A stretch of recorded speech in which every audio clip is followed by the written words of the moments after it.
Hi everyone, in this video we're going to be taking a look at English Language Paper 2. Within this video we're going to revise all the key questions for Paper 2. It's going to be a full breakdown, and if you've got any questions at the end, please feel free to get in touch and let us know. So the first thing we need to do then is make sure that we're all confident about every single question that's going to come up on the paper. So first of all then, for question 1, we need to be able to identify explicit and implicit information. And very similar to paper 1, this one is going to be worth 4 marks. For question 2, this is where you need to write a summary, and this is where we need to look at both texts in the exam.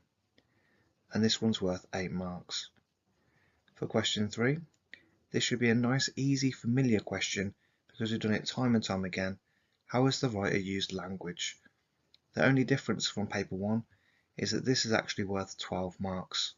So on paper 1 this is actually question 2, which is worth 8 marks, but on paper 2 this is question 3 worth 12 marks.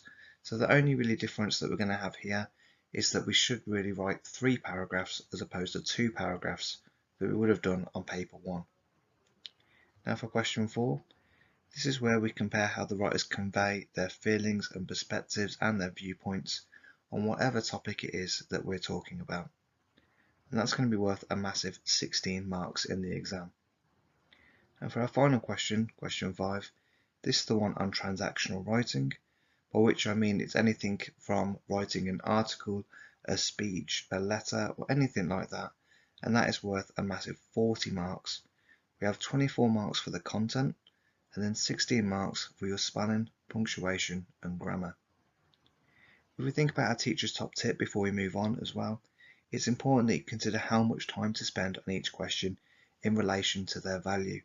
For example, if we take question 2, that is only worth 8 marks, so it doesn't make sense to spend any more than 10 to 12 minutes on that question, and most of your time should be dedicated on the high value questions, which are question 4 and question 5.